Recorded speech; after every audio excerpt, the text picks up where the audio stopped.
গোটা রাজ্যের বিভিন্ন প্রান্তে আরজিকর নিয়ে চলছে তীব্র প্রতিবাদ। বিশেষ করে পথে নেমেছে বিজেপির তরফে বিভিন্ন সরকারি অফিস ঘেরাও অভিযান চলছে। সুতির বিডিও অফিসের সামনে আরজিকর ঘটনার প্রতিবাদে অবস্থান বিক্ষোভ বিজেপির। প্রসঙ্গত আরজিকরে দোষীদের উপযুক্ত শাস্তি চেয়ে এবং অভয়ার বিচার চেয়ে পথে নামার হুঙ্কার দিয়েছিলেন রাজ্যের বিজেপি বিধায়ক তথা বিরোধী দলনেতা শুভেন্দু অধিকারী। বারবার পথে নেমেছে বিজেপি, কখনো শুভেন্দু, কখনো সুকান্ত, কখনো আবার দিলীপ ঘোষকে দেখা গিয়েছে পথে। এমনকি বিভিন্ন সরকারি অভিযানে বিক্ষোভে সামিল হয়েছে বিজেপি। বাদ গেল না এবার মুর্শিদাবাদের সুতি বিডিও অফিসের সামনে আরজিকর ঘটনার প্রতিবাদে বিজেপির পতাকা নিয়ে সওয়াল হতে দেখা যায় বিজেপি কর্মীদের। এদিন স্লোগান তোলেন তারা, জাস্টিস ফর আরজিকর। একই সঙ্গে মুখ্যমন্ত্রীর পদত্যাগের দাবি তুলেছেন তারা। নারী স্বাধীনতা যে ভুলুণ্ঠিত হয়েছে এবং নতুন বিল যে মানুষের কাছে চোখে আইবাস করার মতন একটি বিল, তা নিয়েও এদিন সোচ্চার হয়েছেন বিজেপি কর্মীরা। শেষ প্রশ্ন, উড়িষ্যায় বাঙালিদের ওপর বিভিন্ন রকম তারা হেনস্থার শিকার হয়েছে, সেই নিয়ে না শাসক দল নাকি বিরোধী দল কোনো দলকেই দেখতে পাওয়া গেল না, বিশেষ করে বিরোধী দলকেও দেখতে পাওয়া গেল না তাদের পক্ষে কিছু করতে। সেটা কী বলবেন?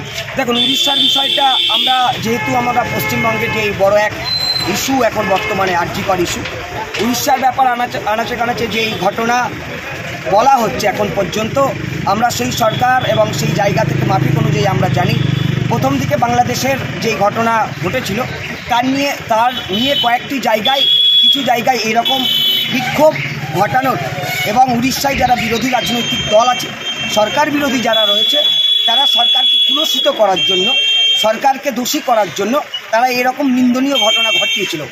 সেই জায়গায় উড়িষ্যায় যেহেতু আজকে বিজেপির সরকার রয়েছে, নবরূপে বিজেপি প্রতিষ্ঠিত হয়েছে উড়িষ্যায়, তাই তৃণমূলের যে সমস্ত ফেকদারি সোশ্যাল মিডিয়া আছে, তৃণমূলের যারা সোশ্যাল মিডিয়া চালান, সেই বিরোধী শক্তির কথা শুনে এবং পশ্চিমবাংলায় যেহেতু বিজেপিকে দমাতে পারছে না, তাই উড়িষ্যার রাজনীতিকে নিয়ে, উড়িষ্যার বিরোধীদেরকে মদত নিয়ে আজকে একটা ফেক তারা আজকে চিন্তাভাবনা করছে এবং আজকে ফেক বাতাবরণ সৃষ্টি করেছে।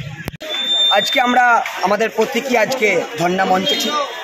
সমগ্র পশ্চিমবঙ্গের যতগুলো ব্লক, আমাদের রাজ্য বিজেপির সভাপতি ডক্টর সুকান্ত মজুমদার এবং আমাদের অপোজিশন অফ দ্য লিডার বিরোধী দলনেতা মাননীয় শুভেন্দু অধিকারী মহোদয় আওয়াজ তুলেছিলেন। আমরা জানেন যে আমরা স্বাস্থ্য ভবন কর্মসূচি রেখেছিলাম, তারপর আমরা পথ অবরোধ অর্থাৎ বাংলা বন্ধ আমরা পালন করেছি।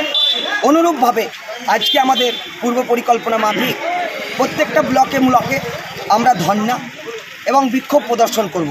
সেই মোতাবেক আমরা সুতি বিধানসভার অন্তর্গত যে সুতি 2 নম্বর ব্লক, সেই ব্লকে আমরা ভারতীয় জনতা পার্টির কার্যকর্তাগণ, ভারতীয় জনতা পার্টির সমর্থিত যে সমস্ত মানুষ, তারা আমরা একত্রিত হয়ে আজকে আমরা ব্লক আধিকারিকের সামনে, বিডিও অফিসের সামনে আজকে আমরা ধর্ণা মঞ্চে আমরা বিক্ষোভ সমাবেশে উপস্থিত হয়েছিলাম। আমার নাম কৌশিক দাস, সাংগঠনিক জঙ্গিপুর জেলা বিজেপি যুব সভাপতি।